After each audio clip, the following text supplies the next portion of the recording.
Boa tarde a todas e todos. Meu nome é Ana, faço parte da comissão de organização dessa terceira semana acadêmica de Psicologia e Fenomenologia aqui da PUC de São Paulo.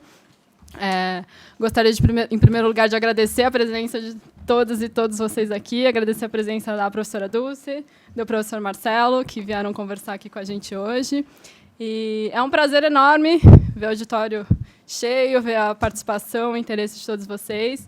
Eu que venho acompanhando a organização da semana desde a primeira edição, então 2 anos atrás, e digo que esse evento ele foi idealizado justamente com esse objetivo da gente ampliar um espaço de encontro, de diálogo, de conversa, de debate sobre psicologia e sobre fenomenologia. E um evento aberto, um evento gratuito, então justamente para que todo mundo possa vir e conversar. Então, é muito bacana tê-los aqui conosco hoje. E a Clara também é da comissão. Tá ligado, né? Tá. Antes de começar, então, a mesa, eu só queria dar um aviso para as pessoas que não conseguiram se inscrever ainda para ganhar certificado para o evento. Após o final da mesa, a gente vai liberar novamente para a emissão de certificados. A gente vai estar ali para vocês passarem nome, e-mail, enfim, as informações necessárias. Então, sem mais delongas, eu vou apresentar a primeira palestrante da nossa mesa, a professora Dulce Critelli, cuja fala será sobre reflexões sobre liberdade hoje, à luz de Hannah Arendt. A professora Dulce é professora titular da graduação e pós em filosofia da PUC São Paulo, onde também se doutorou em psicologia da educação em 1985. Atuação e pesquisa orientadas pela fenomenologia existencial, com foco no pensamento de Hannah Arendt e Martin Heidegger. Trabalha na interligação com a psicologia, a educação e as áreas da filosofia política, ética, epistemologia e filosofia do cotidiano. Vou passar a palavra, então, para a professora Dulce. Então, boa tarde. Agradeço o convite para a participação. Agradeço a presença de vocês e vamos tentar abordar aqui uma questão ligada, né, ao correr da nossa própria existência e fundando, assim, buscando um pensamento que está pouco ainda vinculado à psicologia, mas, na verdade, ela fala muito, né, para a própria área de vocês, nessa interlocução desse contato entre filosofia e psicologia, né? Porque Hannah Arendt é conhecida como uma pessoa que não gostava da psicologia, né? Embora aquilo que ela nos tenha trazido seja de fundamental importância, porque ela nos oferece, de fato, uma compreensão do humano, né? Uma compreensão do homem, da existência, que esclarece demais as próprias relações. Então, embora ela não tivesse esse vínculo explícito com a psicologia, ainda que lesse muito psicólogo, né, muita teoria, eu tenho feito bastante essa aproximação. Uma das coisas que eu queria conversar com vocês hoje diz respeito a esse fenômeno, essa condição, essa modalidade da existência, que é a questão da liberdade, né? E eu queria buscar nela algumas referências para que a gente conseguisse pensar um pouquinho nesse problema da existência ou de uma existência livre, no contexto histórico, político, social que a gente vive hoje, né? E eu acho que essa interligação é importante, porque não existe um problema, no meu ponto de vista, ou uma experiência pessoal, né, fora de um tempo, fora de um espaço, fora de um circuito, né, em que nos constitua. Então, digamos assim, problemas do nosso tempo não são problemas do tempo aí fora, mas eles são os nossos problemas, eles são tomados, vividos por nós de uma maneira muito peculiar, né? E é isso que eu gostaria, por exemplo, de ter como um horizonte ou como uma abertura para a gente reconhecer, né? E estou trazendo essa problemática porque ela tem me questionado bastante, né? Eu tenho estado assim bastante preocupada, não exatamente só com o tempo ou com as questões do nosso tempo, mas como elas têm alterado e modificado não só as nossas vidas muito particulares, mas a nossa própria condição humana, né? Hannah Arendt era uma pessoa que trouxe na sua compreensão de humano, né, do homem, ela traz para nós uma das...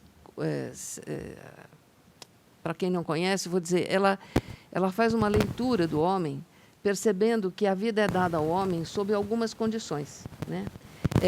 No caso, são 7 condições, eu vou nomear porque acho que vai ficar mais fácil aquilo que eu vou trazer para vocês. Ela fala em 7 condições, né? E, quando ela fala em condições, ela não está falando em características particulares, pessoais da nossa existência. Não são, por exemplo, como Heidegger chama, estruturas existenciais, mas elas são condições, né? Nós recebemos a vida sobre a condição, por exemplo, de viver na Terra, né? Será?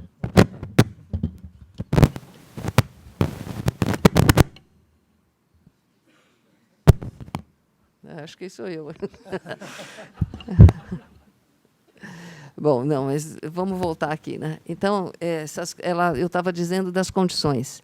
Então, ela diz: primeira condição é que a vida é dada ao homem sob a condição da vida na Terra, né? Se nós vivêssemos em Marte, certamente seríamos pessoas fisicamente muito diferenciadas do que somos hoje. Ela fala da condição humana da vida biológica, o fato de a vida nos ser dada como corpo, não só como coisa, corpo, mas no seu processo vital. Nascimento, crescimento, metabolização da natureza, declínio, morte, né? Ela fala na condição da mundanidade, que é o fato de nós não conseguirmos habitar a pura terra, mas dessa necessidade de construirmos sobre esse mundo natural um mundo de artefatos, um mundo artificial, o ambiente, que é onde nós vivemos, né?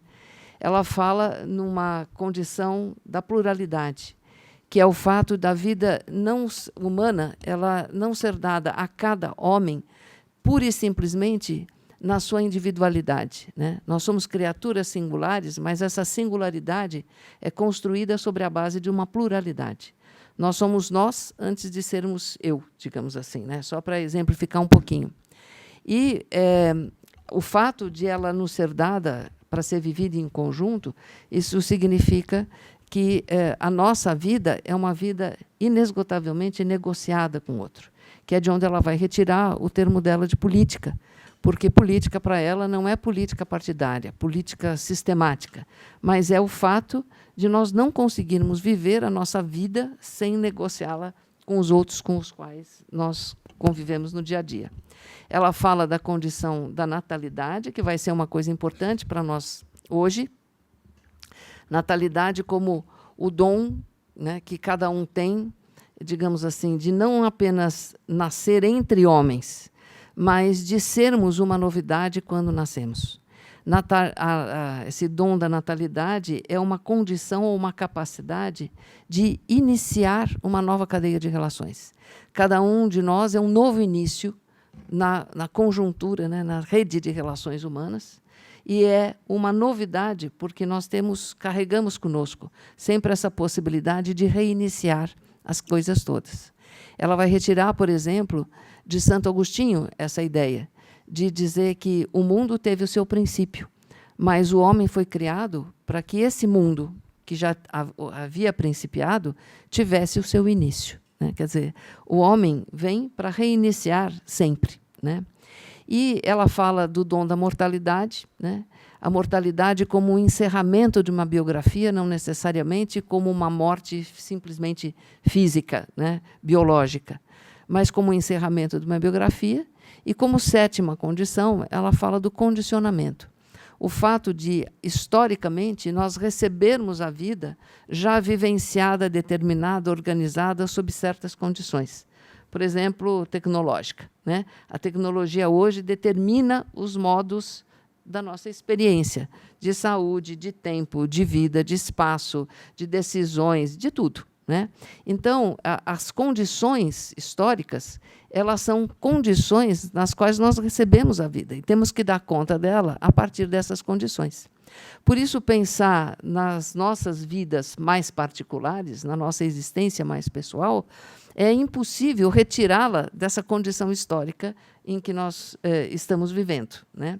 Então, esse é um traço importante, é um dado importante para a gente compreender o que significa, então, o repensamento desse nosso tempo. Quer dizer, não pensar o tempo porque ele está aí, dado em si mesmo como alguma coisa objetiva, mas ela é a condição no meio da qual nós vivemos. Então, quais são essas condições e o que elas sugerem, né? Como é que essas condições nos requisitam? Acho que isso é uma interpretação importante da gente ter. Bom, então, digamos assim, o que eu tenho ouvido muito recentemente, muito atualmente, né, e que isso aparece também, não só em sala de aula, mas aparece na procura que a gente tem no âmbito do consultório, né, assim, as pessoas muito trazendo problemáticas que são problemáticas dessa condição mais histórica e atual, né. Vou chegar num detalhamento dela, mas, se vocês me dão licença, né, o filósofo tem essa mania. Quando a gente vai falar de alguma coisa, a gente precisa esclarecer os termos que a gente está usando. E eu queria usar e determinar primeiro isso. Se o que me preocupa agora é a experiência da liberdade nestes tempos, né, que nós estamos vivendo, a minha intenção é começar por um recolher, no próprio pensamento da Hannah Arendt, algumas, digamos assim, identificações ou referências do que ela está chamando de liberdade. Tá? Então, uma das coisas dessas referências, eu acho que a gente eu até já passei um pouquinho por alto por elas, né? É que Hannah Arendt parte do princípio que a liberdade não é um dom ontológico, não é da natureza ontológica do homem. O homem não nasce livre, né? Ela até reputa muito ao cristianismo o fato de que nós consideramos que o homem nasce livre, como uma condição particular dele, né? E ela diz, não, a liberdade não é uma condição, não é uma estrutura ontológica de cada pessoa, mas ela é uma dinâmica, ela tem uma dimensão de natureza política. A liberdade, ela habita o horizonte da política, ela não é ontológica no sentido da Constituição pessoal, né? Então, o que isto quer dizer, né? No fundo, Hannah Arendt diz assim, identifica uma coisa que talvez a gente chame de liberdade, mas que não é exatamente liberdade, que é essa condição humana a que eu me referi anteriormente, como a condição humana da natalidade, né? A possibilidade de nós principiarmos ou reiniciarmos todas as relações, né, significa que nada digamos assim, organizado ou pré-determinado a ponto de que nós não tenhamos a possibilidade de começar e reiniciar as nossas relações. Isso não depende de uma escolha, ela diz, né? É uma condição sine qua non na qual a vida nos é entregue. Por exemplo, quando um casal pensa em ter um filho, antes mesmo da concepção e de tudo mais, esse casal já transforma a própria vida para recepcionar a vida dessa criança, né? E mesmo quando a criança nasce, ela aparece para a gente como um enigma, ela já não é dado. Ela aparece, pode parecer com o pai, pode parecer com a mãe, mas ela é sempre uma interrogação. Quem essa criança vai ser? O que ela pode, né? O que ela é? O que ela traz? Então, esse enigma, digamos assim, esse mistério que é aparente numa criança, ela não é constitutiva no sentido de uma escolha anterior, mas é que essa misteriosidade nós carregamos pela vida inteira. Nós somos mistério para nós mesmos, né? Nós nunca sabemos exatamente como vamos nos comportar numa situação X ou numa situação Y, né? Nós somos uma novidade em andamento, digamos assim. O fato de termos esse dom da iniciativa, ou da novidade, muitas vezes a gente confunde isso ou associa isso à liberdade. A liberdade não é isso. A liberdade estaria num outro lugar, né? Como eu estava anunciando no começo, essa condição da liberdade, ela é uma dinâmica da política. Vamos voltar a retomar esse tema da política. A política, para Hannah Arendt, não é a política necessariamente partidária. Pode ser uma expressão da política. Mas a política é a condição ou o modo pelo qual, entre nós, convivemos e vamos organizando a nossa vida conjunta, mas também a nossa vida pessoal, né? Coisas simples como: eu estou indo para a faculdade. Meu Deus, você também está indo para lá? Você me dá uma carona? Se você me der uma carona hoje, eu posso te dar uma carona amanhã. Qualquer acordo que a gente faça com o outro para a organização da nossa vida, ela repousa nessa condição de negociação que nós temos que viver todos os momentos e todos os dias para isso. Por exemplo, isso aqui hoje é uma negociação, já tem um acordo, ainda que previamente estabelecido. Se nós somos os conferencistas, nós estamos numa posição, vocês estão nas outras. O quadro, a configuração efetiva desse auditório já diz os papéis que a gente tem que assumir, né, de alguma maneira. E nessa relação, né, o que existe? Já existe um acordo prévio, mas nós podemos refazer esse acordo. Então, essa negociação, existe uma negociação que eu posso não ter feito particularmente, né, mas ela já está dada de alguma maneira.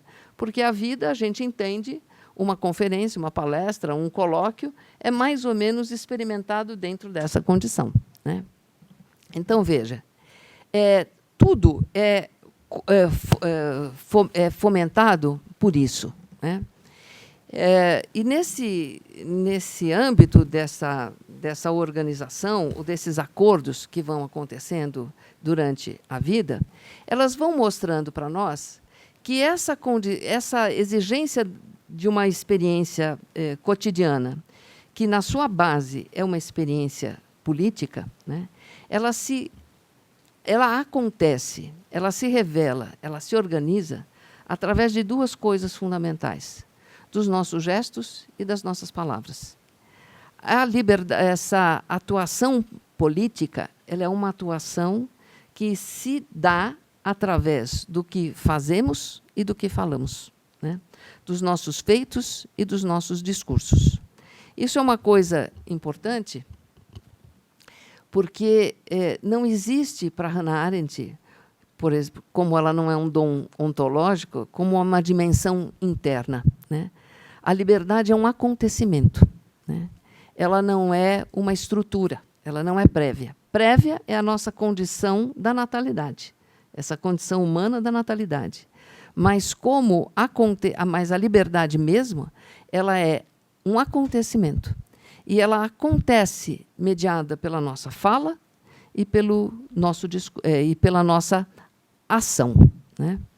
Então, o gesto humano, o feito humano, é uma expressão dessa condição de liberdade. Existe um texto da Hannah Arendt, um livro praticamente, né? Um livro dentro de um outro livro chamado A Vida do Espírito, e esse livro mais interno se chama Vontade, né? Que mostra uma coisa muito interessante. Ela diz: a gente reconhece que toda a ação humana é livre na medida em que tudo aquilo que eu faço ou aquilo que eu digo, eu sempre poderia ou não ter feito nem ter dito, ou poderia ter feito ou dito de outra maneira, né? Assim, o reconhecimento de que, no próprio ato, você tem a evidência da liberdade, porque ele fez algo, ou ele propôs algo, ele trouxe algo para o mundo que não necessariamente precisava estar ali. Nós tínhamos, no ato, uma novidade, mas também temos uma condição de escolha. Mesmo que eu não perceba, e não entenda, não tenha consciência, digamos assim, do ato ou do alcance, né, do meu ato ou da minha palavra, isso significa, ainda assim, isso significa que houve, ainda que não perceptivelmente, uma escolha do meu gesto e uma escolha do meu ato. Sempre, sempre, o que fizemos e o que dizemos, né? O que dissemos. Poderia ter sido feito ou dito, ou de outra maneira, ou nem ter sido nem feito, nem dito, né? Essa é a expressão, digamos assim, é o modo pelo qual nós podemos reconhecer que a liberdade é um ato e ela é um acontecimento, né? Assim, não dá para dizer que a intenção humana é livre, o desejo é livre, né? O que é livre é o ato, né? O que é livre é a expressão dessa condição. Agora, o que a gente também tem que entender é que, se a liberdade é um acontecimento, e se a vida é dada para a gente em conjunto, o que acontece é que esse acontecimento em que a nossa liberdade está presente, né, ou ela se evidencia, né, ela também não é o ato livre de cada um de nós, né? Ela é um ato conjunto. Faz parte do ato, é uma característica do ato, o fato de ele ser um ato, um acontecimento, e um acontecimento realizado, produzido, um acontecimento acontecido, dado pela ação conjunta, né? Isso tem duas implicações. Esse fato de o ato nunca ser puramente individual, mas a gente está sempre cheio de sócios ou cúmplices nos nossos atos e nos nossos gestos e nas nossas palavras, que são duas características muito importantes da ação. Uma delas é o fato de todo o ato, toda ação, ser imprevisível. Por que uma ação é imprevisível? Porque a ação nunca é a ação específica de um indivíduo, mas tudo o que alguém faz tem uma reverberação, toca o outro, toca os outros que estão aí fora e que recebem o nosso ato ou a nossa palavra. Essa recepção não recebe o ato nem a palavra na medida da intenção de quem fez ou quem falou alguma coisa. Mas já existe uma troca, existe um entre esse ato e essa palavra feita por alguém e recebida pelo outro. Então, toda a ação ela se torna imprevisível porque o meu gesto toca o outro e a gente nunca sabe aonde ou as consequências e o alcance que esse gesto terá. Então, o ato ele não para na atitude do indivíduo, de uma pessoa, mas ele é o gerador de um acontecimento. Eu acho que nem Cristo imaginava que morrer na cruz significava reverberar, ter a construção, né, de uma religião, do cristianismo, do jeito que ele é, né?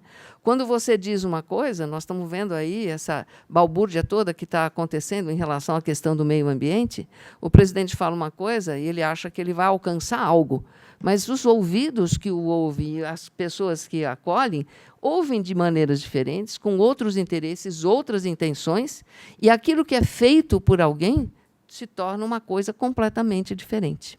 Então, veja assim, o ato é livre, ele poderia não ter dito o que disse, né? Ele poderia não ter feito o que fez, mas fez. Tem uma concretude nesse ato, né? E ele fica imprevisível porque a gente nunca sabe como as pessoas vão acolher e dar vez a isso mesmo que veio dele.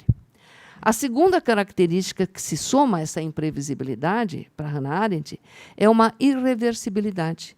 E o ato é irreversível, quer dizer, ele não pode ser apagado, ele não pode ser desfeito, não porque ele já aconteceu, mas porque também baseado na recepção que o outro tem. Quando alguém ouve alguém que diz alguma coisa, esse dito por alguém se torna indelével, né? Ele não pode mais dizer não disse. O testemunho, os outros sempre nos trazem um testemunho. E tudo o que é dito, ele é recebido pelo outro, ele é testemunhado pelo outro, ele torna o dito e o feito de uma maneira irreversível. Eu posso explicar, mas eu fiz isso, só que eu tinha outra intenção. Eu gostaria que isso tivesse realizado outra coisa. Mas, na verdade, o feito e o dito realizaram uma coisa muito peculiar, né? Então, não tem mais jeito. Mesmo que eu não tenha feito, nem dito exatamente coisa nenhuma, mas eu tenha pensado ou tenha desejado, existe uma coisa na pessoa humana que é o fato de ela ser sempre dual, ela poder falar consigo mesma, ela poder se relacionar consigo mesma, né? É o fato de eu me dar a mim mesmo um testemunho do que eu posso fazer em função, às vezes, puramente do meu desejo, né? O meu desejo, ou a minha vontade, ou a própria minha intenção, mesmo que não cumprida, não realizada, ainda assim ela é testemunhada por mim. Eu posso retirar dos cofres públicos 500 milhões e transferir para a minha conta particular. Pode ninguém ter visto, só eu, mas eu fui testemunha do meu ato. Então, o meu ato ele é irreversível, né? Ele é irreversível porque eu sou testemunho de mim mesmo. Então, ver o seguinte, irreversibilidade e imprevisibilidade constituem toda a atuação humana. Todo ato, por mais livre que ele seja, ele não é um ato que ele faz no qual a gente faz o que quer. A gente faz o que acontece com a colaboração do outro, mas não simplesmente baseado num desejo, numa intenção, numa vontade, né? Então, nós estamos cerceados, alguém diria, na nossa liberdade. Porque se tudo o que eu faço não faço por mim, mas é um acontecimento no qual os outros participam, então onde que está a minha liberdade, né? Então, essa é uma condição de contingência da nossa liberdade, porque todo ato se torna realidade. Todo feito, pela imprevisibilidade dele, mas pela participação dos outros, ele se torna efetivamente real, né? E nisso reside uma coisa muito importante, que não é só a demarcação de que o ato humano é um ato livre, mas ele é coautoral, né? Existe a demarcação de que o valor do humano está, inclusive, naquilo com o que ele coopera, digamos assim, com o que ele contribui no acontecimento de alguma coisa, né? Num acontecimento. Então, nós temos aqui uma indicação de que, por exemplo, por que nesse acontecimento? Porque, como a gente estava falando antes, o ato sendo livre significa que cada um participa de um acontecimento. O Guto, que já foi professor aqui da casa, ele tinha uma expressão muito interessante. Ele dizia, num acontecimento, cada um de nós é 100% responsável pelo seu gesto. Mas, como se trata de um acontecimento e não de um gesto solto no ar, né? Cada um de nós, todos os que participam desse acontecimento, tem 50% de responsabilidade, né? Então, isto mostra que, embora o ato que eu começo, ele vai ser sempre completado pelos outros, né? E aquilo que eu começo vai se tornar um acontecimento por essa complementação que o outro traz, né? Ainda assim, o meu gesto é um gesto livre, que comportou escolha. Eu escolhi, mesmo não conscientemente, houve algum grau de escolha. Eu poderia ter feito isso ou não ter feito isso. Eu poderia ter feito o que eu fiz de uma forma diferente, né? Essa medida sempre vai trazer essa ideia de uma responsabilidade ou de uma liberdade, de uma iniciativa mais particular. Muito bem. Se ela traz isso, né, ela também é um indicador do fundamental que é a posição, ou o ato, ou a palavra humana. Cada um de nós, como participa com 100% de responsabilidade no gesto, mas 50% na responsabilidade do acontecimento, nós somos importantes por isso. Não existiria mundo, não existiria história, não existiria nada, não existiria política, se nós não estivéssemos ali presentes e realizando aquele acontecimento, né, sendo parte daquele acontecimento. O que tem acontecido com a nossa história, né, ao longo desse tempo? Hannah Arendt estabelece... Quanto tempo que eu tenho? Eu já nem olhei. Assim. Quase 5 minutos. Então, Hannah Arendt... Ixi, meu Deus, assim, ó, gastei tempo à beça, mas vamos lá. Hannah Arendt diz, né, que existe um acontecimento histórico fundamental na nossa cultura mais recente, né, na nossa história mais recente, que são os movimentos totalitários, por exemplo, que vieram trazer uma ruptura muito grande com tudo aquilo que nós vivemos antes desse acontecimento, né?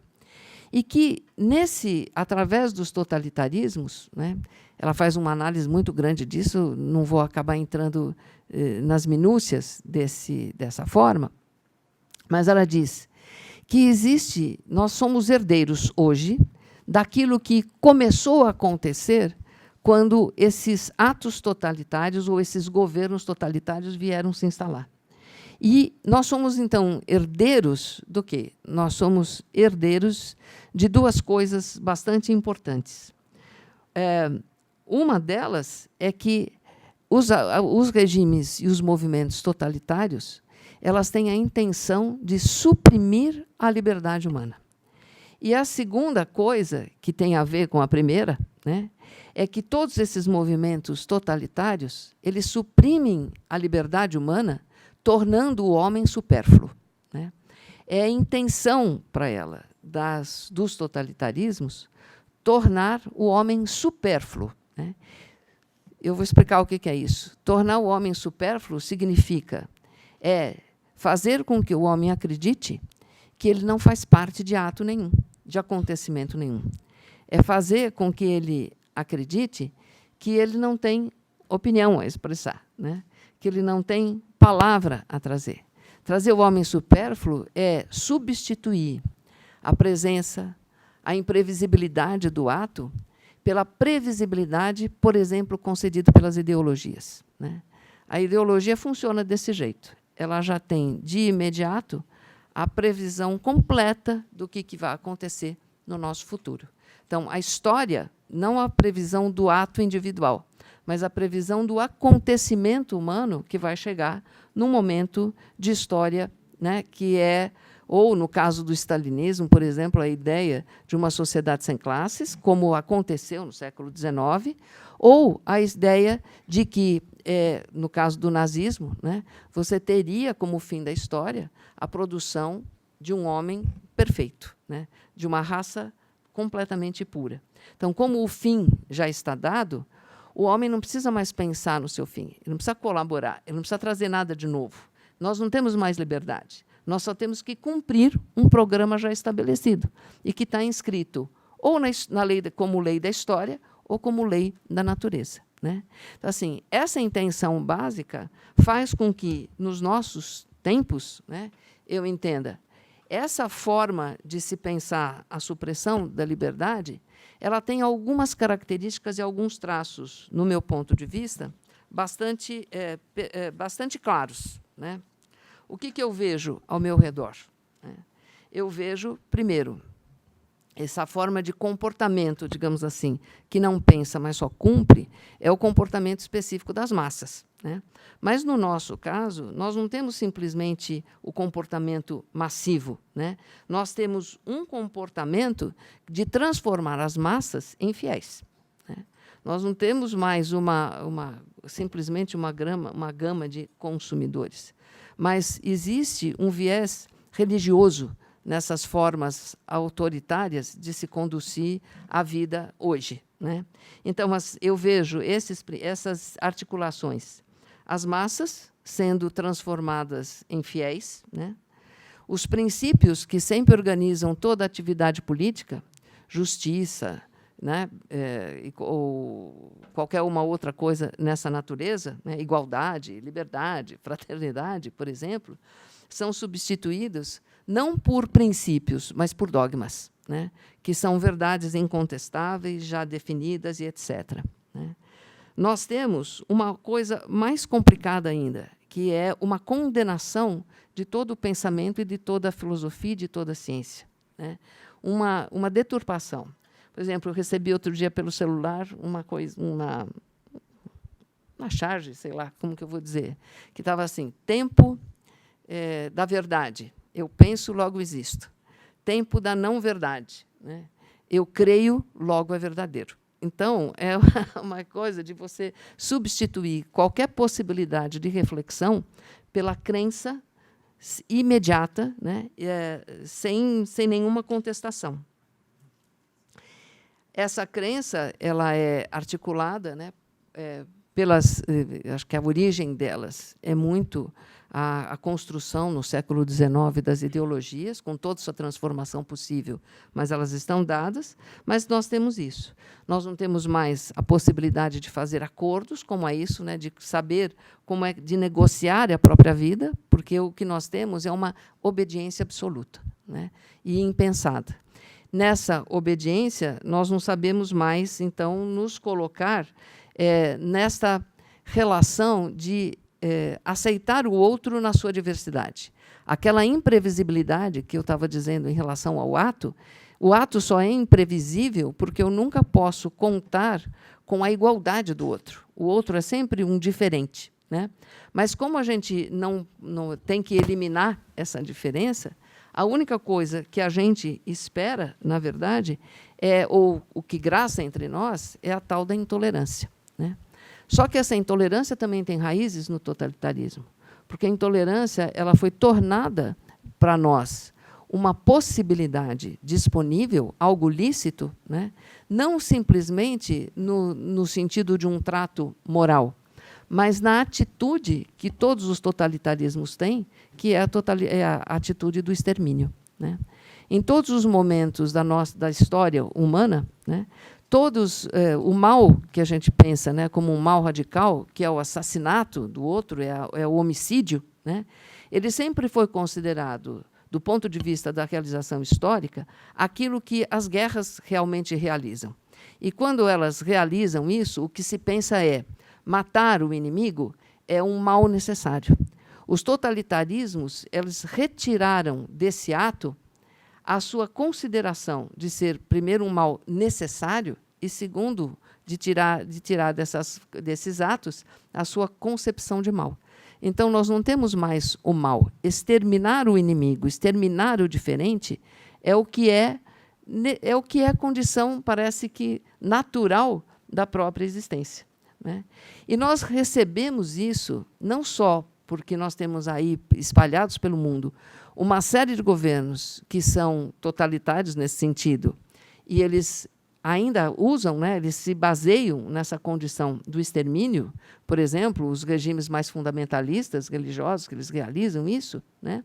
Mas porque nós, enquanto fiéis também, porque nós somos vistos nessa categoria, nós estamos assimilando essa possibilidade do suicídio de uma forma muito simplória e muito singela, né? Um exemplo que eu acho que é muito claro é que nós não conseguimos mais conversar, por exemplo, sobre posições políticas. Nós somos extremamente, assim, com esse eu converso, com aquele não converso. E na rede social, nós temos a possibilidade do bloqueio do outro, que é uma forma de extermínio, né? Você não concorda comigo, eu te elimino da minha vida. Então, nós assimilamos de uma forma muito singela e muito simples essa herança recebida, que é a herança do o outro não importa. Isso é superfluidade humana, né? O outro é importante porque ele é diferente.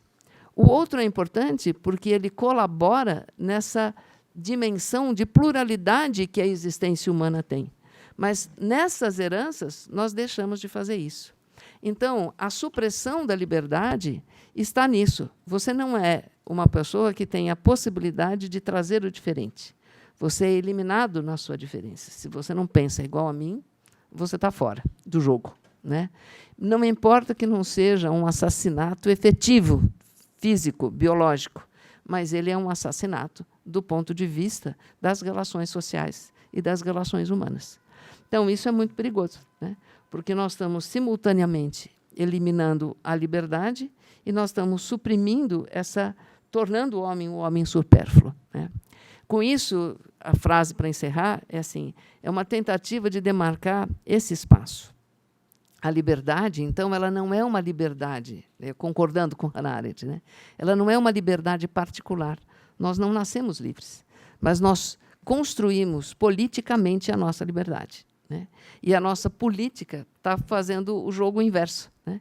Ela está querendo não funcionar a partir da liberdade, mas suprimir essa condição da liberdade, né? Acho que eu paro por aqui, então, tá bom? Estourei.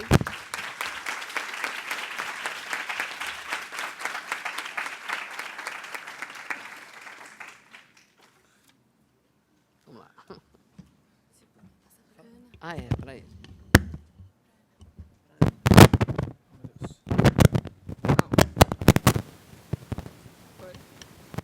Foi? Tá. Bom, tem aqui.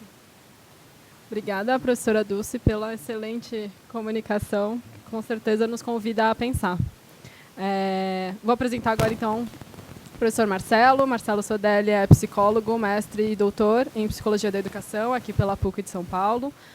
Professor assistente doutor do curso de Psicologia e membro da equipe de Fenomenologia. Autor do livro Uso de Drogas e Prevenção. O tema da fala dele de hoje será O feitiço virou contra o feiticeiro, o uso clandestino da técnica na terapia fenomenológica. Muito obrigada, Marcelo.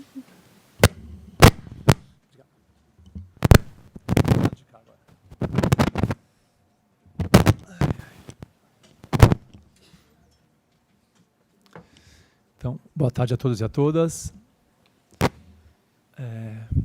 Primeiro, quero agradecer então o convite, né, da comissão da Semana de Fenomenologia, em nome da Ana, Carolina, em nome da Clara.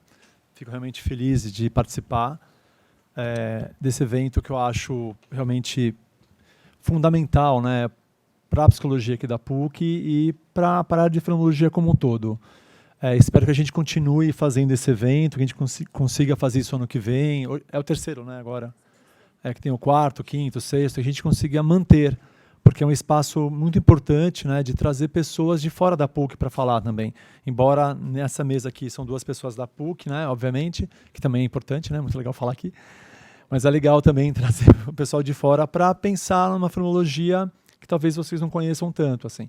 Então, acho que isso realmente é muito potente e espero que os alunos novos percebam isso e tentem assumir isso, né? Dá trabalho, mas ao mesmo tempo é de fundamental importância.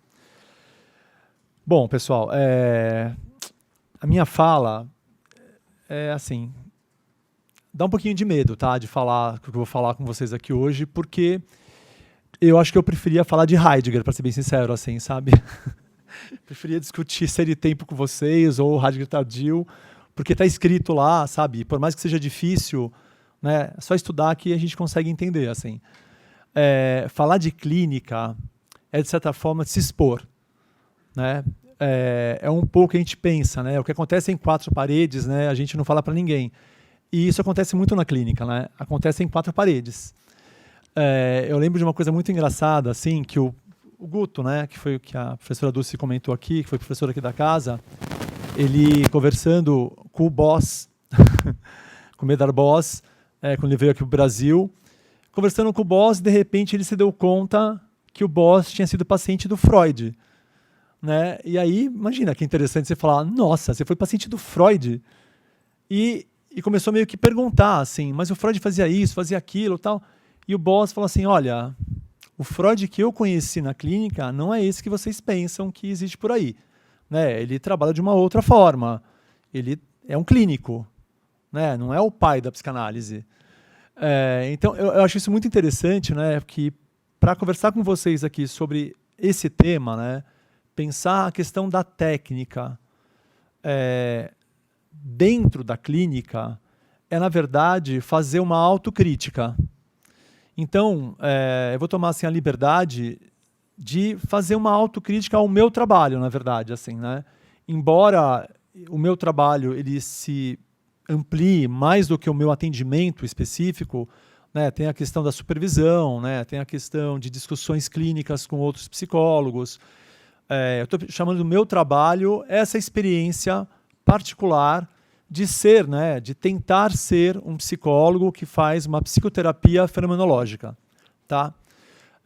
Então, na verdade, essa crítica não vai em relação aos outros, né? Tipo, como se eu sou diferente, sabe? Eu faço fenomenologia e os outros não. Então, não é nessa direção que eu quero caminhar com vocês. É, de fato, falar um pouco do risco que todo mundo corre, né, quando assume como orientação teórica o pensamento fenomenológico, né, a filosofia fenomenológica, e esse perigo que é a questão da técnica. que, de certa forma, né, a fenomenologia ela tem uma crítica muito refinada em relação a isso. Então, é bastante paradoxal, né, discutir isso com vocês, né? E quando eu pensei esse nome, eu realmente queria falar esse nome e acabar a minha fala, sabe? Tipo assim, o feitiço virou contra o feiticeiro. Eu acho que, de fato, o que está acontecendo ultimamente, e isso tem um atravessamento claro em relação à nossa era, a era da técnica, como o Heidegger colocou. O que está acontecendo é isso, é um risco dos psicólogos, né, da gente que trabalha com fenomenologia, na tentativa de romper com a técnica, nós estamos criando, na verdade, uma técnica invisível. Nós estamos fazendo um trabalho em pró de um rompimento, né, de um tipo de atuação, mas que, na verdade, a gente está fazendo a mesma coisa, só que com uma roupagem fenomenológica. Então, a minha fala vai nessa direção. Assim. Claro, né? Eu estou bastante influenciado pelos estudos que eu estou fazendo atualmente. Né? Eu estou fazendo um pós-doutorado agora e eu venho discutindo bastante no meu pós-doutorado justamente o que pensa um fenomenólogo quando está atendendo. Né? Não exatamente o que passa na cabeça dele, assim, né? Quando ele não está prestando atenção no paciente, não é isso. Mas isso acontece de vez em quando. Mas, na verdade, assim, como que se dá, né, o processo de pensamento, né, como que se dá esse horizonte de estar ali junto ao outro fazendo fenomenologia. Né? O que um fenomenólogo presta atenção? O que baliza, né, a sua atuação? Então, eu estou bastante influenciado por essas questões. E justamente por isso que eu venho fazendo essa autocrítica. Né?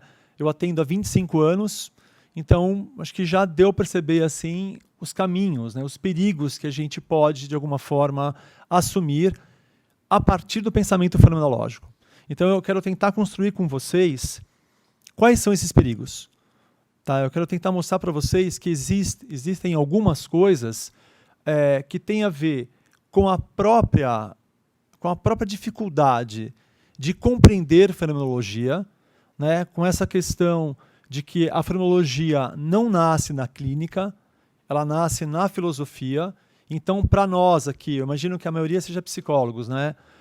Para nós que tem essa formação, é difícil, né? É sofrido abrir esse tempo, por exemplo. Né? Vou falar bem numa perspectiva heideggeriana, né? Que é a minha formação.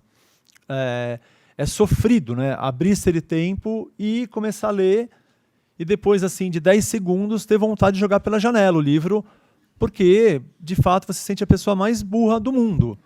Né? Você não entende mesmo. Eu acho que é uma experiência que é a coisa mais comum do mundo. Né? Constantemente nos grupos de estudo, a gente está lendo um parágrafo e a gente fica 1h30 discutindo aquele parágrafo.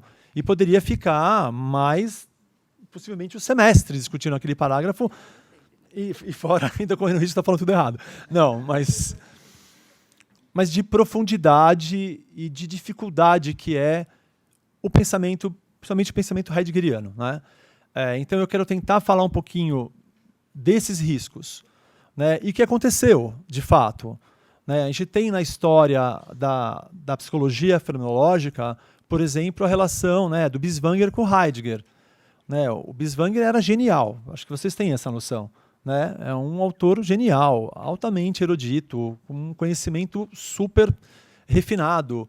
E, né, mesmo assim, quando ele teve contato com a obra do Heidegger, num primeiro momento, ele não teve uma compreensão muito afinada com o que o Heidegger estava falando. Né? Isso é um fato histórico bem conhecido, né, professora? É um fato histórico bem conhecido, para a gente perceber assim, o risco de pegar lá, né, a obra Ser e Tempo, estudar a obra e fazer essa passagem para a clínica. O risco de pegar uma filosofia que ela tem um horizonte de implicação e trazer para um horizonte de aplicação. São coisas bastante diferentes. Né? A gente tem que ter bastante cuidado de entender o que está sendo discutido lá enquanto conhecimento filosófico e como que isso pode ser pensado num trabalho clínico. Então, a questão da técnica tem essa relação, eu vou querer falar com vocês sobre isso.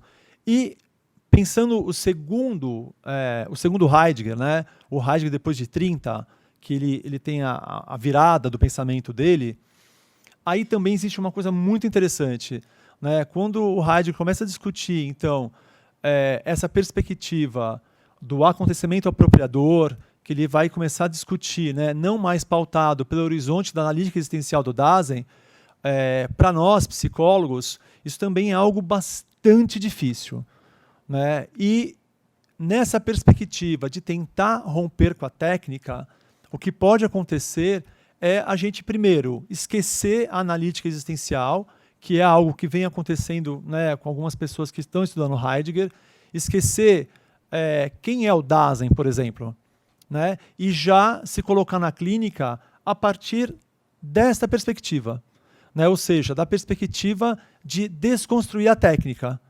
Então, eu quero discutir um pouquinho com vocês sobre isso. Bom, antes de começar então a falar, você vê que eu não sei se vai dar tempo 40 minutos, mas tudo bem, gente. Vamos lá. Eu sou péssimo aqui. Bom, nossa. Isso foi a introdução, né? Mas antes de começar a falar, eu quero explicar um pouquinho o que é técnica, né?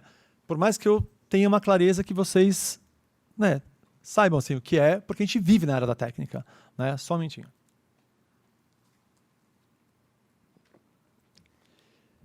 Pipoca.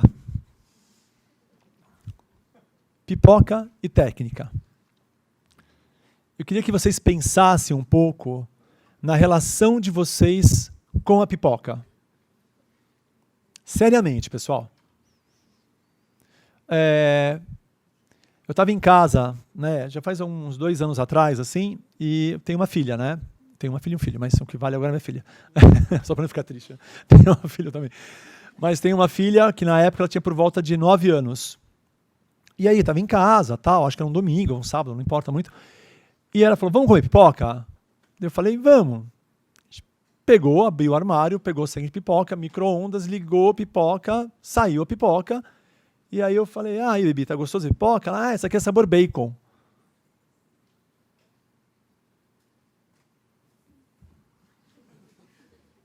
O que vocês acham disso?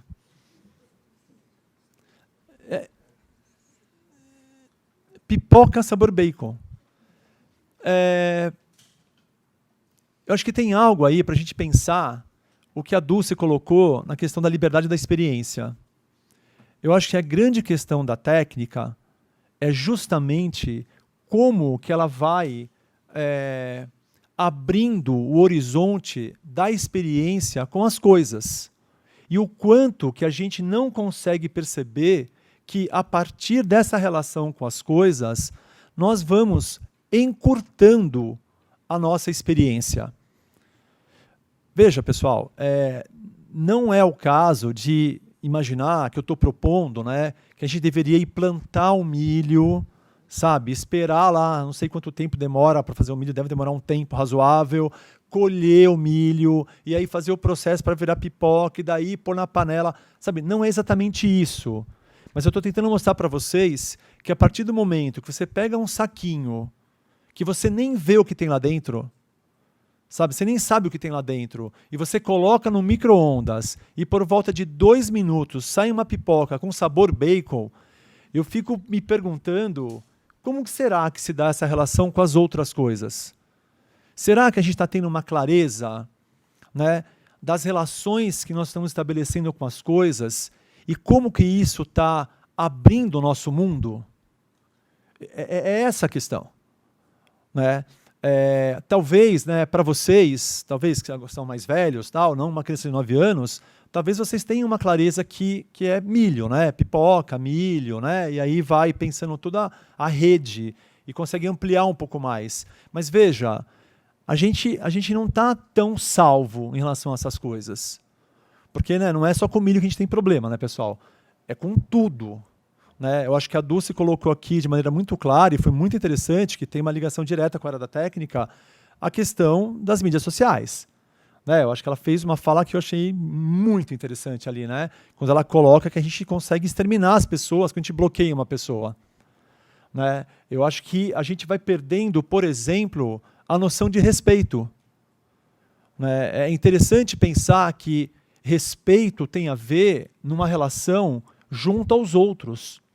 Respeito tem a ver com uma relação que também tem a ver com a corporeidade do outro. E a partir do momento que eu estou lidando com o outro unicamente via mundo virtual, aonde que fica o respeito? Será que existe alguma resistência? Ou será que facilmente eu deleto o outro da minha vida? Como que eu deleto o outro numa relação presencial? Então, técnica tem a ver com um modo de experimentar o mundo. Técnica, né, no pensamento bem heideggeriano, tem a ver com um modo de mensurar o mundo, de calcular o mundo, de intervir no mundo. Técnica tem a ver, então, com uma intervenção que tem um objetivo muito claro e que, justamente por isso, né, a partir do mundo, tem uma certa velocidade. Não é à toa que a pipoca industrial, a pipoca que é feita no micro-ondas, a gente faz em 2 minutos. Porque se ela demorasse mais do que a pipoca da panela, não faria sentido nenhum a pessoa comprar a pipoca. Faz sentido para vocês o que eu estou falando? Então, existe aí uma questão da velocidade da experiência e que a gente nem consegue entender. A gente nem consegue perceber como as coisas estão rápidas e como que se dá essa experiência. Então, a questão da técnica, que eu não quero entrar tanto mais, eu quero entrar na clínica, a questão da técnica em Heidegger tem a questão de uma armação.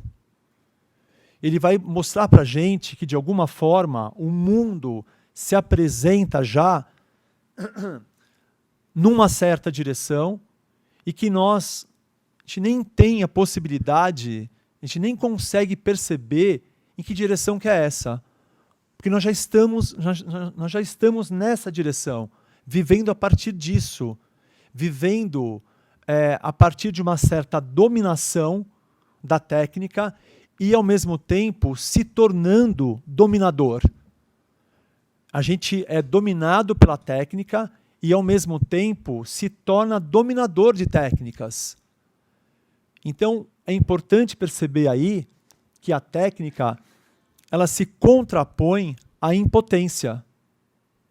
A técnica ela faz muito sentido porque ela promete o controle sobre os fenômenos. E, de certa forma, ela consegue. De certa forma, ela cumpre esse objetivo. Então, nós vamos tendo, né, essa relação com as coisas e nós vamos perdendo a capacidade de esperar. Nós estamos cada vez mais ansiosos. Né? Isso é muito fácil de perceber, né, pessoal? É só pegar o carro e andar em São Paulo. Né? Faz uma experiência fenomenológica de abrir o farol e ficar 2 segundos sem sair. Né? Uma experiência assim, de buzina. Né? Você vai assim, ser buzinado em todos os níveis. Porque 2 segundos vai mudar a vida das pessoas. Né? A pessoa, sei lá, né, vai tirar o pé da forca, parece, não é? Está a todo momento com nessa dimensão da pressa, da velocidade. Então, técnica, né, a crítica do pensamento fenomenológico à técnica tem a ver com essa possibilidade do encurtamento da experiência. Nós vamos ter uma relação da vontade com a realização. Nós temos uma relação direta, vontade, realização. Fast food. Vocês entendem? Entendem como as coisas vão caindo num outro horizonte e que isso vai nos constituindo. A nossa relação com as coisas vai se dando nesse horizonte e a nossa relação com o outro vai se dando nesse horizonte. Bom, com isso eu quero mostrar para vocês, então, que a terapia fenomenológica ela tem, né, essa clareza de que a técnica está presente no nosso modo de ser, né, presente no nosso modo de sofrer.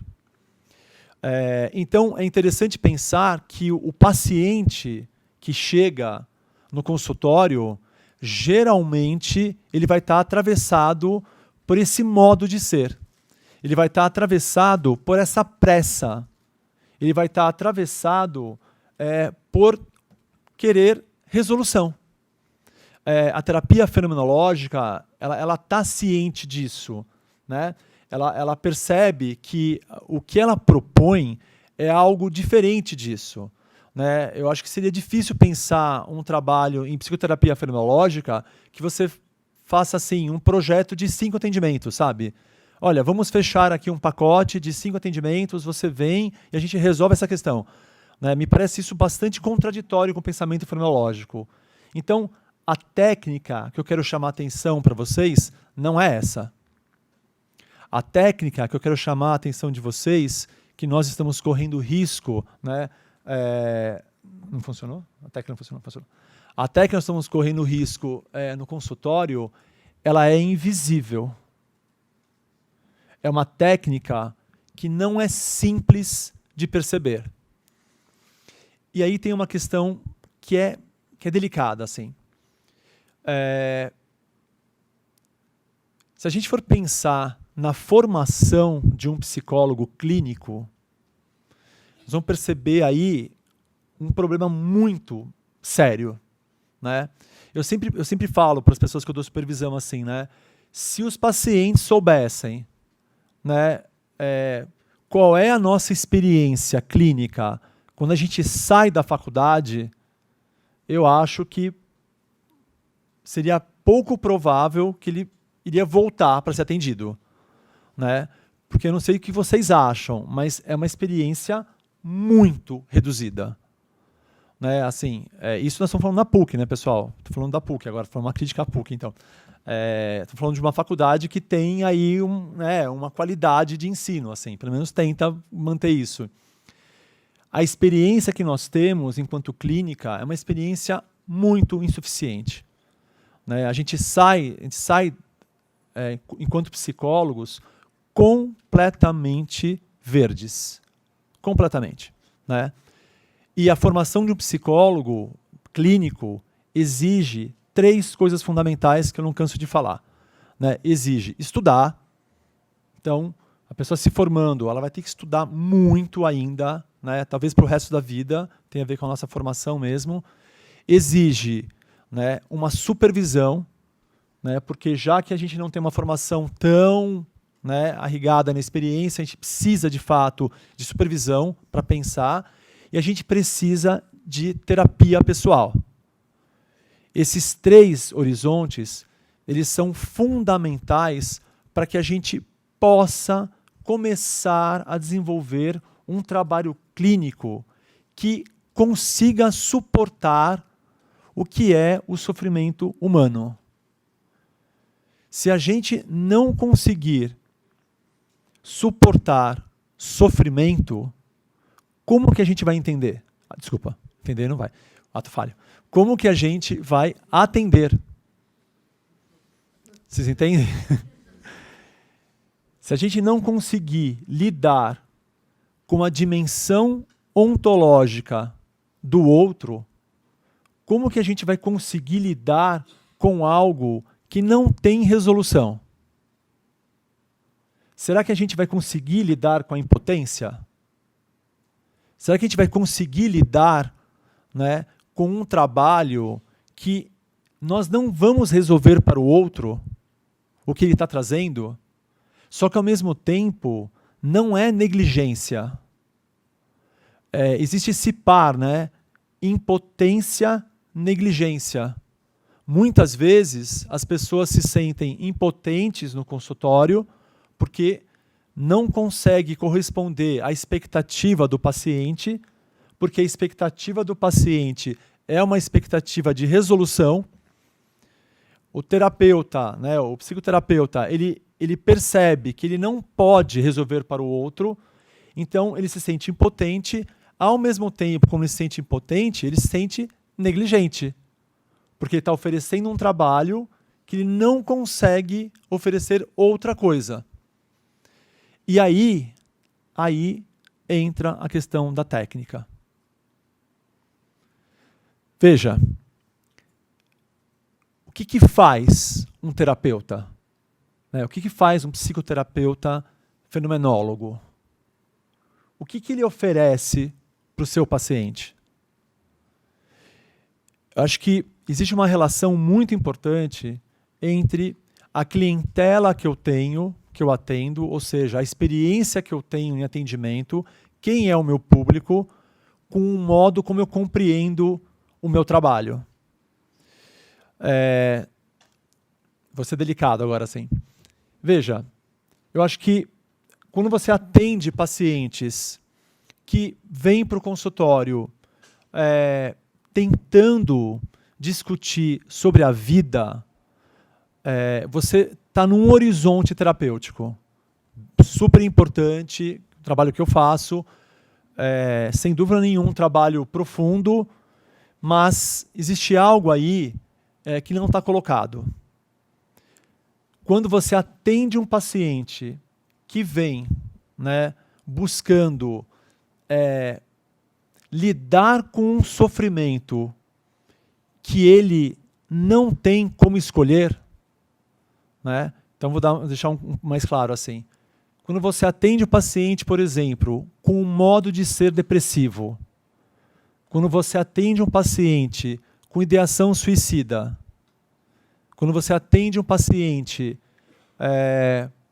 que tem uma dependência química, por exemplo, né? Eu não chamo de dependência química só para vocês entenderem, quando tem uma dependência com drogas, tem algo que acontece na terapia que abre um outro horizonte. Como que você trabalha com esse paciente? O que você quer com um paciente que tem ideação suicida? O que é importante vocês entenderem, que eu estou tentando mostrar para vocês, é que se a gente, né, enquanto psicoterapeutas, trabalhar numa perspectiva da razão, se a gente trabalhar numa perspectiva de discussão com o paciente, nós vamos estar deixando de lado um horizonte fundamental, que é o horizonte das tonalidades afetivas. Quando a gente começa a trabalhar com o paciente, né, nesse horizonte, que eu vou chamar para vocês assim, numa discussão onde a própria fenomenologia, muitas vezes, seduz. Eu acho que quem aqui já estudou fenomenologia já percebeu que ganha todas as discussões. Né? Eu não sei se perceberam isso assim. Porque a gente começa a falar coisas que as pessoas nunca pensaram, pessoal. É só você falar assim, você já pensou nas condições ontológicas fundamentais? Bem rápido, como eu falei. Né? Você já pensou? Né? Você já pensou na noção do Dasein? A pessoa olha para a tua cara e fala, o que você está falando então? Né? Então nem vamos discutir, porque você nem sabe, você nem conseguiu discutir o que é o ser aí. Você quer discutir o que é uma pessoa já no mundo. Veja, eu estou falando uma coisa que é engraçada, mas isso acontece na clínica. Porque as pessoas que vão estudando, né, vão estudando Heidegger, por exemplo, assim, é custoso, pessoal. Né? É custoso. Você vai estudando Heidegger, que difícil de entender. Você lê Se Ele Tempo uma vez, parabéns. Você lê a segunda, parabéns de novo. Você lê a terceira vez, você lê a quarta. E você fala, nossa, isso é muito rico. E você fica com uma clareza. Uma clareza. A questão é, o que você faz com isso? Se você entrar, né, na clínica, né, pensando, né, nesses pacientes graves, tá? Que você vai fazer uma discussão e, de repente, você vai falar algo para esse paciente e isso vai transformar o paciente, não é a minha experiência, eu falaria para vocês. Porque na semana seguinte, esse paciente volta com a mesma questão que ele tinha. Essa repetição a gente chama de impotência. Então, vou deixar claro. Existe aí um perigo no estudar a filosofia, que é fundamental estudar, não tenho dúvida alguma. Se você quer trabalhar com fenomenologia, você tem que estudar, não tem outro jeito. Né? Estudar filosofia fenomenológica, entender com rigor o pensamento. Ao mesmo tempo, você vai ter que conseguir fazer essa passagem entendendo que existem outras coisas em jogo na terapia. O que está em jogo na terapia não é uma conversa. Não é uma conversa qualquer. O que está em jogo na terapia é um acontecimento. O que está em jogo na terapia é uma tentativa de abrir espaço para uma experiência que talvez só possa ocorrer entre aquelas 4 paredes. Porque quem está ali junto ao paciente é de fato um terapeuta que aguenta escutar a dimensão ontológica do nosso existir. É um terapeuta que aguenta lidar com a angústia e que não vai resolver, que não vai achar um caminho ôntico para o outro. Porque quando a gente faz isso, nós estamos entrando num cuidado substitutivo. Nós estamos cuidando para o outro algo que é dele.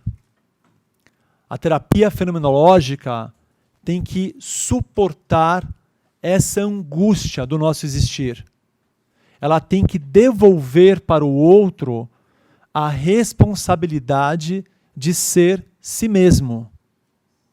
E para a gente conseguir fazer isso, nós temos que ter uma clareza que a própria filosofia fenomenológica não nos traz. Freud estava certo, pessoal. Existe o inconsciente. Claro que não psicanalítico, né? Senão eu tornaria psicanalista. Mas eu quero que vocês entendam isso. Eu acho que o Freud, né, e não é à toa que você pega os livros mais atuais do pensamento fenomenológico, né, você pega Dastur, você pega Alice Kunz, você vai perceber que tem ali uma discussão com a psicanálise e tem uma tentativa de fazer uma leitura fenomenológica daquilo que o Freud chama de inconsciente, né? O Freud percebeu algo muito importante, né? Nós não somos donos do sentido das verdades que nos regem. Existe a possibilidade de eu desejar algo e querer outro algo. Né? Constantemente na clínica, o que eu percebo é um paciente, por exemplo, que tem uma questão com cocaína.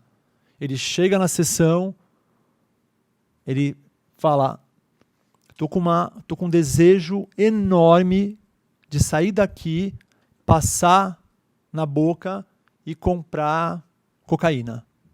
Tô com um desejo que não é meu, mas é dele. Ao mesmo tempo, ele fala: eu não quero. Vocês conseguem entender isso em termos clínicos?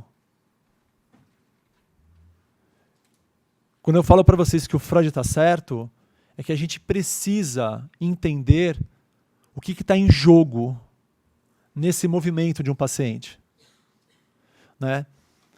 Existe um outro ponto que atrapalha muito o trabalho da fenomenologia na clínica. O que a gente entende por psicopatologia? A gente consegue compreender? Existe psicopatologia? É um fenômeno que a gente enxerga enquanto fenomenólogo?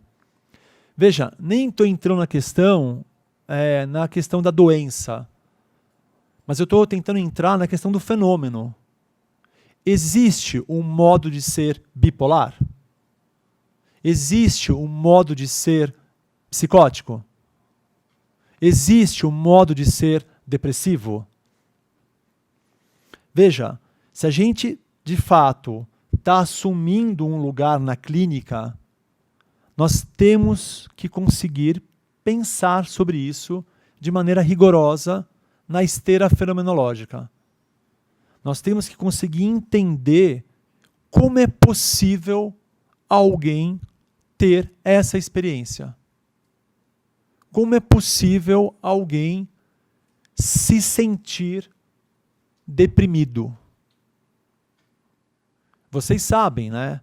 Não adianta chegar para uma pessoa que tem um modo de ser deprimido e ficar falando que a vida é boa, que está tudo bem, que ela tem família, que as pessoas amam ela. Não adianta. Porque existe algo aí, existe um acontecimento que tem a ver com uma compreensão que a pessoa não domina. Ela sente.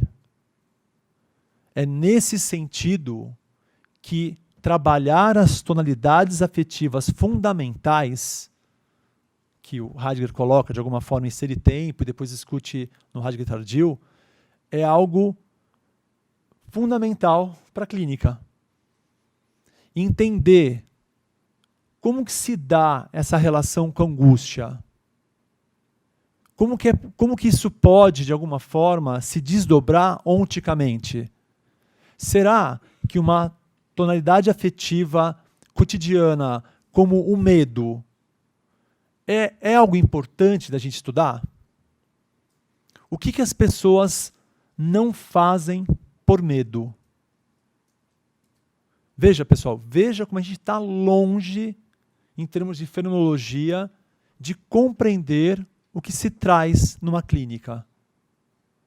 Né? A Alice Kunz, ela tem uma parte do livro dela que eu recomendo para todo mundo, esse último livro que ela escreveu, que chama Das Análises, eu não sei o resto, é muito grande.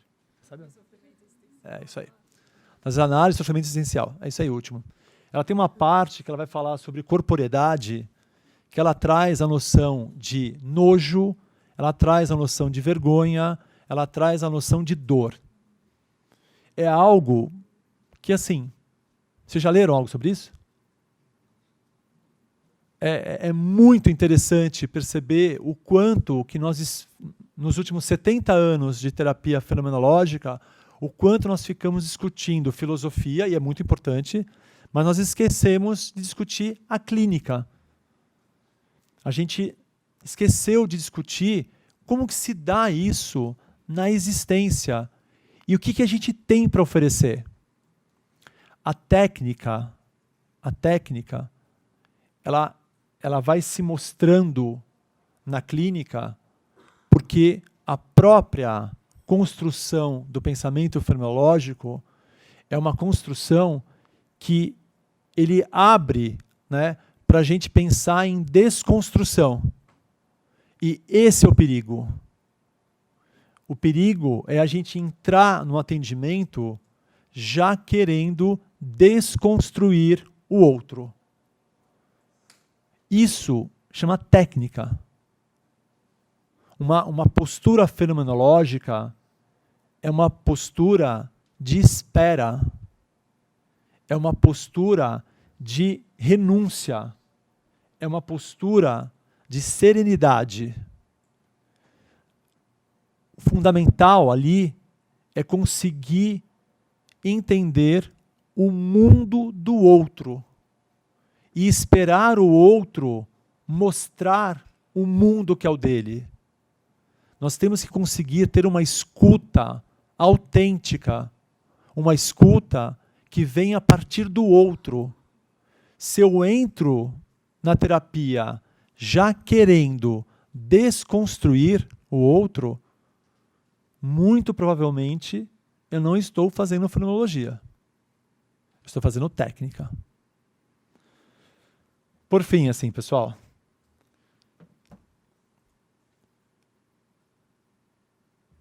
eu acho que quando a gente, né, vai retomando a trajetória do pensamento fenomenológico, nós somos muito bons em fazer crítica.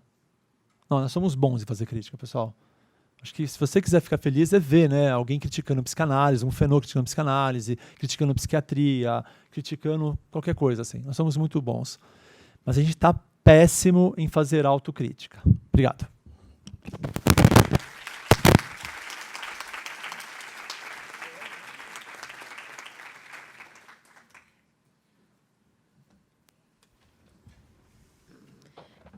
Bom, nós vamos abrir agora, então, para uma rodada de perguntas. Queria saber como que os professores queriam combinar isso. As pessoas fazem as perguntas de uma vez e depois a gente traz, ou uma pergunta... Faz uma rodada de perguntas? Pode ser uma rodada. Então, uma rodada de perguntas. A gente vai passar... Eu vou passar com o microfone, as pessoas vão fazendo as perguntas e depois a gente devolve aos palestrantes.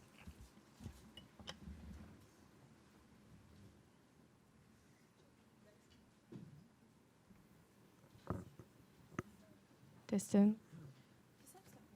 Funcionou. Tá? Você falou, funcionou. Tá sem luz. Então funcionou. Tá? Obrigada.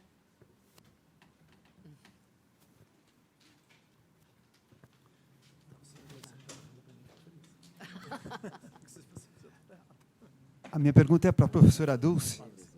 Professora, eu estava aqui, achei muito interessante a sua palestra, e pensando a respeito da liberdade. No Brasil atual, nós vivemos uma democracia formal. Formalmente, nós temos liberdade de expressão, temos judiciário soberano, liberdade de imprensa. Mas, como a senhora mencionou aqui, que a pessoa assassina o outro, deleta na internet, eu reparo que as pessoas, a grande maioria das pessoas, assim, no seu íntimo, tem esse viés autoritário de querer deletar a pessoa. Ele deleta o que ele não gosta no Facebook, mas se ele pudesse deletar um congresso do Partido dos Trabalhadores ou deletar um congresso do Bolsonaro, ele deletaria. Então, quer dizer, nós vivemos uma liberdade e parece que no DNA o ser humano é totalitário. E nós, por exemplo, no Brasil, a gente vem de uma ditadura. Mas a senhora vê agora nos Estados Unidos, que na própria América do Norte, né, da nossa América, é uma das mais tradicionais democracias. E eles também elegeram uma pessoa que, como o nosso, tem o DNA totalitário, que vai, na minha opinião, levar para o fim da liberdade formal até. Vai levar para um arbítrio. Eu queria que a senhora por que a senhora acha que acontece isso em sociedades livres? Que a sociedade é livre, mas as pessoas continuam totalitárias. Difícil essa pergunta. Vai responder agora, não, né? Vai fazer primeiro uma rodada. Mas alguém tem alguma pergunta?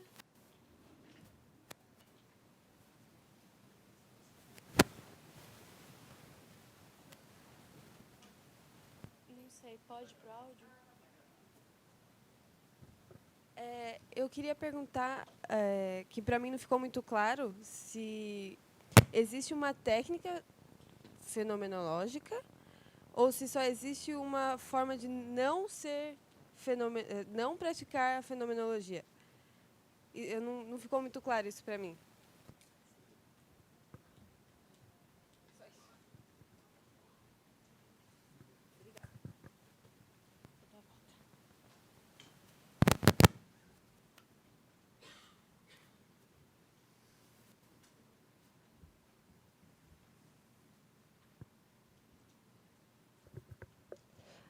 Sodeli, eu também queria fazer para você a pergunta. Eu ia perguntar justamente isso. Então, você sugere uma não técnica ou algo como uma técnica fenomenológica, algo, enfim, não sei, é possível ter essa aplicação da fenomenologia sem técnica? E também queria perguntar sobre as tonalidades afetivas, que você comentou assim rapidamente. Se você puder falar um pouquinho mais. Eu não entendi bem, elas estão no campo do ôntico ou é mais do ontológico? Porque, enfim, você estava justamente falando de conseguir compreender os desdobramentos ônticos, né, da vida da pessoa, mas então seriam aí as tonalidades afetivas? Tá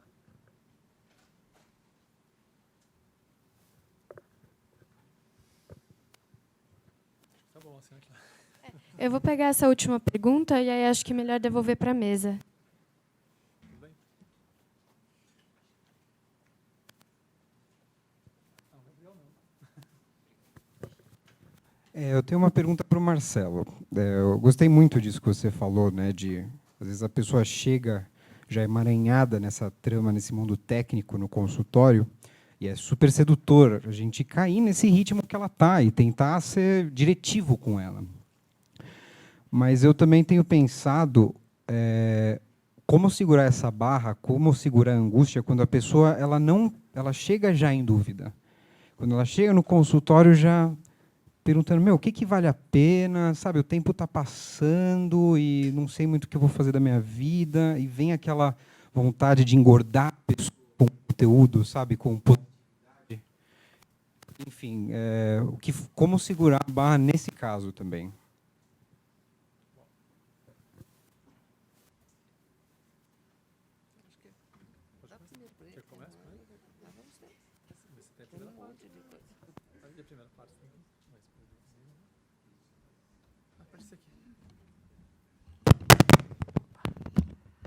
Qual é seu nome?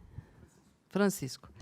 É difícil responder isso, porque, veja o seguinte, eu acho que não é que existe um DNA totalitário, fascista, no homem, né? Eu acho que a nossa história é uma história que ela foi sendo tecida ao longo de se entender que as relações humanas elas se dão sempre numa dimensão muito exclusiva, comando e obediência, né?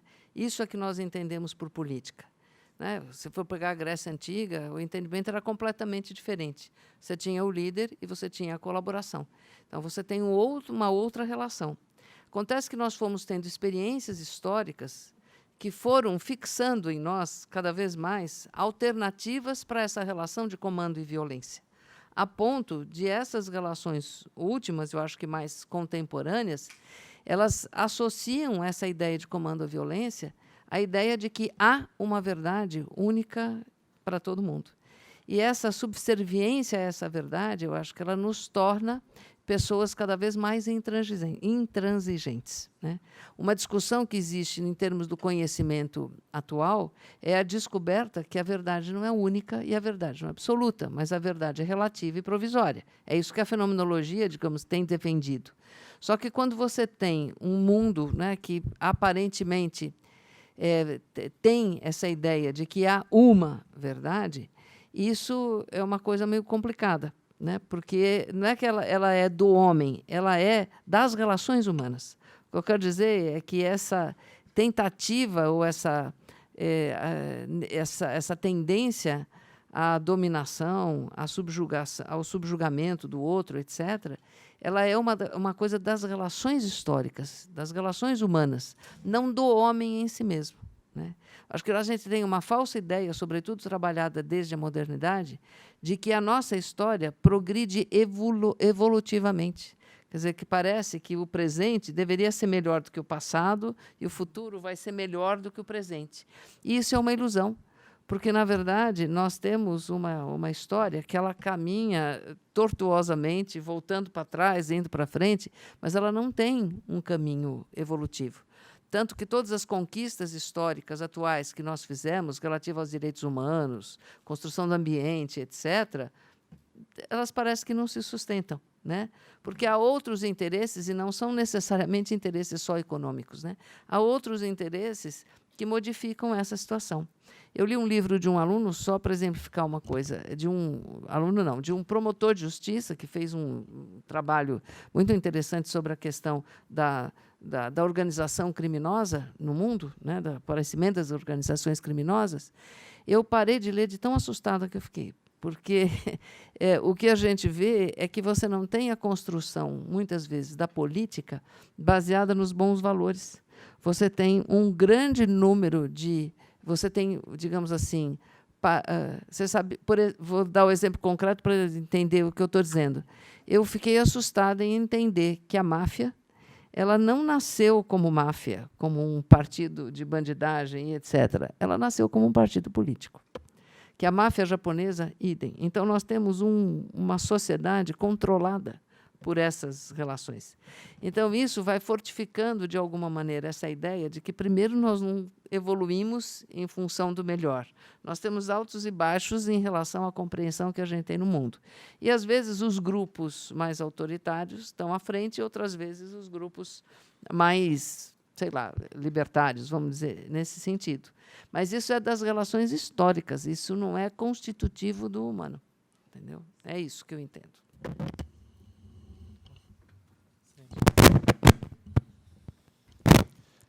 Tá, vou tentar responder as 3 perguntas assim de maneira sintética, embora são perguntas também bem difíceis. Assim. Acho que a primeira pergunta, né, eu acho que é uma questão da fenomenologia. Né? Primeiro, o que ela entende por método. Né? Acho que tem uma diferença entre técnica e método. Né? Até tem uma diferença do que a gente entende de técnica agora e do que era técnica antigamente. Né? Se for pensar em termos de método, nós temos um método fenomenológico. Né? Por exemplo, assim, nós temos um método de fazer pesquisa. Por sinal, tem um livro da Dulce Critelli que é fabuloso, Analítica do Sentido. É mesmo. Não é porque eu usei totalmente no meu mestrado, no meu doutorado e no pós-doc, para vocês verem como é importante. Assim. Acho que tem aí claramente, né, assim, acho que alguns autores foram desenhando como que seria a possibilidade de um método de pesquisa em fenomenologia, por exemplo. Na clínica, né, nós vamos perceber que isso é um pouquinho mais complicado. Né? Acho que quem teve a chance de já estudar o Boss, por exemplo, né? Acho que um terapeuta, talvez o mais importante da área das análise, foi aquele que teve aquele contato muito próximo com o Heidegger. Eu acho que se a gente for ler a obra do Boss, a gente vai ter uma certa dificuldade de conseguir entender qual é o método de atendimento. Né? Até porque eu acho que tem uma questão ali histórica muito importante de se contrapor à psicanálise. Então, a todo momento, o que está acontecendo ali é uma crítica às ciências naturais, é uma crítica à psicanálise, mas não fica tão claro como que trabalha um fenomenólogo na clínica. Né? Se a gente for ler Binswanger, aí é uma questão ainda mais difícil, porque ele é, né, assim, eclético na sua compreensão de fenomenologia e de terapia, e aí fica ainda, acho que mais complicado de conseguir tirar ali caminhos. Você pode pensar a gestalterapia, por exemplo, né? Mas daria para a gente pensar, a gestalterapia é fenomenologia, né? Ou ela tem uma influência da fenomenologia, como tem influência da psicanálise, como tem influência do psicodrama, então já não seria uma fenomenologia pura. A gente pode pensar, né, sei lá, em Rollo May, por exemplo, né, uma psicologia existencial. Aí valeria a pena tentar entender se ali de fato também é uma fenomenologia e que modo de fenomenologia que está acontecendo ali. Então, acho que rapidamente eu quis mostrar para vocês, do meu ponto de vista, eu acho que isso não é unânime, tá? Porque num outro congresso eu falei isso e outras pessoas tiveram uma visão um pouco diferente. E tudo bem, assim. Até porque, né, a verdade, né, professora? A relatividade da verdade é importante. Mas, de alguma forma, eu acho que eu tenho uma clareza que existe uma dificuldade de se pensar um método. Método em fenomenologia é um caminho para. Né? Não é algo pronto. É um caminho para. De alguma forma, assim, modestamente, eu pretendo, no final do meu pós-doc, propor algumas direções. Mas veja, pessoal, são direções e eu não acho que isso, de fato, vai conseguir fazer com que as pessoas façam fenomenologia. Né? Porque esse é o risco. Né? Só que é importante também saber o que não é fenomenologia. Eu acho que é importante esse outro lado da história. Então, entrar no atendimento já sabendo quem o outro é, isso de fato fica muito claro que não é fenomenologia. Ter essa clareza é fundamental. E aí eu acho que, né, de alguma forma, se liga um pouco a fala do Gabriel e depois eu vou para a Alexandra o que ela perguntou. Eu acho que é isso, né? Você entrar numa terapia sabendo que o paciente, geralmente, ele vem com uma demanda de resolução. Porque ele realmente está com um problema, ele está com uma questão e ele quer, de alguma forma, acabar com aquele sofrimento. Né? E a proposta fenomenológica não é simplesmente assim, nós não vamos fazer nada. A diferença é que nós não vamos tomar a frente, né, das resoluções que têm a ver com as suas decisões. Né? E assim, eu acho que decisão tem a ver com essa perspectiva de uma escolha que eu tenho que ter um mínimo de clareza de para qual lado que eu estou indo. Né? Eu estou me decidindo pelo mundo, eu estou me decidindo a partir das demandas do mundo. Que mundo é esse que a gente vive? Né? Se a gente for pensar um mundo que é o nosso, é um mundo que tem ali seus imperativos categóricos bem claros, assim, o mundo da produção, né, o mundo do consumo. Então, se a gente deixar o paciente simplesmente atender às demandas do mundo, acho que a gente não está fazendo um bom trabalho. Por outro lado, tem uma construção terapêutica que tem que ser feita com muita paciência. E, na verdade, né, o paciente é o paciente, mas o terapeuta ele tem que ser tão paciente quanto. Né? Se ele tomar a frente, ele vai estar, de fato, fazendo algo que é uma resolução que não é a dele. Né? E isso não se sustenta. Né? Se for pensar em termos em termos de fenomenologia, fica mais fácil. A questão, né, Gabriel, acho que é bem essa, assim. O que é digno de ser vivido por mim na vida que é a minha? Né? Eu acho que essa é a pergunta que um terapeuta tem que, sabe, conseguir quase virar um mantra, sabe, para o paciente. Né? Ajudar o paciente a tentar responder no tempo que é o dele, que vida é digna de ser vivida. Tendo uma clareza que ele é finito. Nós vivemos num mundo, né, da infinitude. Acho que vale a pena vocês entenderem isso. Existe aí uma fantasia de quanto mais dinheiro eu tenho, mais imortal eu sou. Né? Existe uma promessa, né? Porque assim, eu tenho acesso a todas as tecnologias, eu tenho acesso à medicina, eu tenho acesso a tudo. Né? Dinheiro se torna poder. Né? Poder sobre tudo. Poder sobre tudo e sobre todos. Então, a terapia, nesse sentido, ela vai tentar, né, criar ali um espaço para que o paciente possa se olhar nesse mundo. E é muito difícil, né?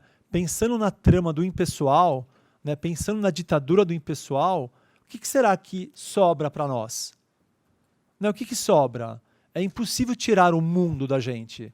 Mas, ao mesmo tempo, eu tenho que ter uma clareza que da onde que vem o meu desejo? Né? De vez em quando, alguns pacientes falam no consultório, eu quero seguir o meu coração, eu quero seguir o desejo do meu coração. E a pergunta é, e da onde que vem esse desejo? Você tem clareza se ele é uma construção que você quer se responsabilizar por isso? Ou você está simplesmente respondendo aos envios do mundo? Né? Então, respondendo a você é isso. Eu acho que é muito difícil mesmo. Né? Quem trabalha com fenomenologia está na contramão do mundo. Né? O mundo é positivista. Né? Não sei se é dos concordas, mas o mundo é positivista. Né? E a gente está na contramão. Então, a gente vai sofrer, pessoal. Né? Vai chegar paciente e vai falar eu quero... Mas como assim? Como assim você não vai responder para mim? O que você faz? Você estuda tanto para quê? Né? A gente tem que ter essa clareza e tentar mostrar que não é que a gente não estudou, né? A gente não sabe mesmo, né? Mas, porque não tem como saber, né? Mas é porque a gente trabalha nessa outra direção, nessa direção de responsabilizar, né, o outro. Por fim, acho que tentei responder assim, por fim, Alexandra, assim, eu teria que realmente dar uma aula assim, né, de falar de tonalidades afetivas. Mas eu só quero mostrar para vocês duas coisas importantes. Assim. O Heidegger entende, né, que o ser aí, né, é uma abertura. Né? Essa abertura ela tem basicamente 3 elementos fundamentais. Né? Compreensão, disposição e discurso. Né? A disposição a gente poderia entender nessa perspectiva dos estados de humor. Então, o Heidegger vai trabalhar numa perspectiva das tonalidades afetivas fundamentais. Quais são essas tonalidades afetivas fundamentais? São aquelas que abrem para o Dasein a sua negatividade. Né? Por exemplo, a angústia. Por exemplo, a culpa ontológica. Né? Usando um pouco Alice Kunz, por exemplo, a vergonha em relação à corporeidade. Por exemplo, a dor. Por exemplo, o tédio, que o Heidegger discute na segunda parte do seu pensamento. Essas tonalidades afetivas fundamentais, elas abrem para o Dasein a sua negatividade, a sua falta de fundamento. E, com isso, faz com que ele tenha que se rever de alguma forma. As tonalidades afetivas cotidianas, elas não são menos importantes, mas elas não são fundamentais no sentido de não abrir a negatividade. Então, rapidamente assim, quando alguém está apaixonado, ela está de que modo, pessoal? Ela está vazia? Pensa, estar apaixonado é você estar vazio de si mesmo? Ou é você estar cheio? Sabe, é você estar numa direção. Quando a gente está com raiva, como que a gente está? As tonalidades afetivas cotidianas, elas têm aí um preenchimento em relação àquilo que eu sinto. Ela não leva para uma abertura no sentido de ter que pensar sobre o que está aí. Porque a raiva, ela já é raiva. A raiva, ela já me abre enquanto raiva. O medo. O que é um medo? O medo não pode ser uma tonalidade afetiva fundamental, porque o medo não abre para uma negatividade. Porque o medo geralmente tem um objeto. Eu tenho medo de algo, geralmente. Então, trabalhar na clínica as tonalidades afetivas é conseguir ter essa compreensão. Essa compreensão de que lidar com as tonalidades afetivas fundamentais é muito difícil. O próprio Heidegger fala que só se angustia aquele que pode. Vê que importante. Ou seja, aquele que está aberto para essa possibilidade. Em vez de se angustiar, eu posso ter medo. Uma coisa é eu lidar com a minha finitude numa perspectiva de angústia. Uma coisa é eu lidar com a minha finitude numa perspectiva da falta de garantia. Né? Ser Dasein é justamente não ter a garantia, porque nós somos vulneráveis, nós somos finitos. A partir do momento que eu sou tomado pelo medo, eu estou num outro lugar, porque o medo talvez eu possa controlar. Então, nesse sentido, se a gente for pensar, né, assim, pulando 1000 páginas, as fobias, talvez a gente consiga entender, né, em vez de se angustiar e lidar com essa falta de garantia, algo extremamente difícil de conseguir dar conta, a gente pode caminhar por uma fobia. Por exemplo, por medo de plantas. Né, eu tenho um paciente que ele tem uma fobia por plantas. Aquilo que para a gente pode parecer a coisa mais simples do mundo, para esse paciente é aquilo que causa mais medo. E o que é conseguir trazer as tonalidades afetivas para uma terapia? É justamente conseguir ter uma escuta que a questão não são as plantas. Eu tenho que conseguir entender esse horizonte ontológico. Medo de planta é medo de ser vulnerável de alguma forma. Só que, nesse caso, ele, de alguma forma, colocou isso em algo que ele pode controlar. Né? Em São Paulo quase não tem, né, vegetação, então é bem fácil mesmo. Assim. Mas é algo que ele pode controlar. Em relação à própria finitude, isso é quase impossível. O que a gente faz? A gente não pensa, né, sobre a finitude. A gente vive como se vivesse eternamente. Então, como eu falei, não quero me estender tanto, senão não paro de falar, mas tentei ampliar um pouquinho mais. Não sei se ajudou.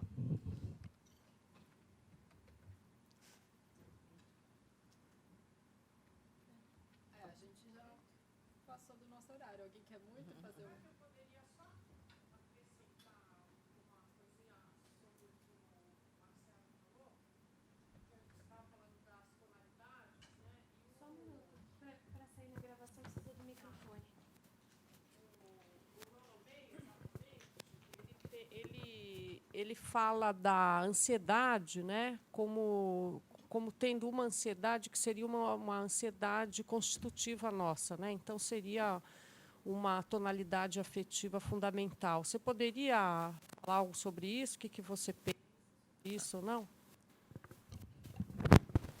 Eu acho que tem aí um problema de tradução, na verdade. Né? Quando ele vai discutir a questão da ansiedade, ele está falando de angústia, na verdade. Né? Eu acho que isso é uma coisa importante.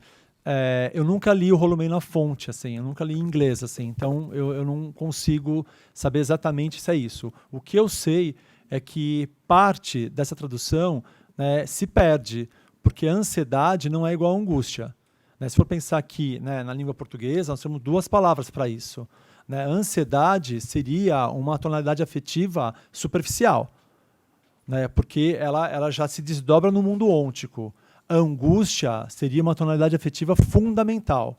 Então, cria aí um problema de tradução, né? Um problema sério. Pode ser. Tem. Eu queria saber só se você estava a par, porque realmente é uma coisa complexa, né? Fica difícil. Parece que tem um lado que tem a ver com tradução, mas também tem um lado que ele tem uma justificativa, que ele vê na raiz da palavra algo que seria também ansiedade, não só angústia. E aí ele coloca duas camadas, vamos dizer assim, dois aspectos da ansiedade. Um que seria que ele colocaria como ontológico e outro...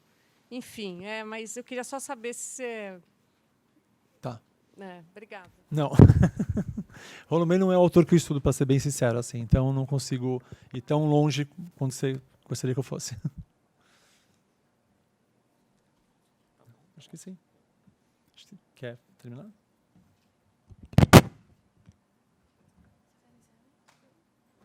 Quer?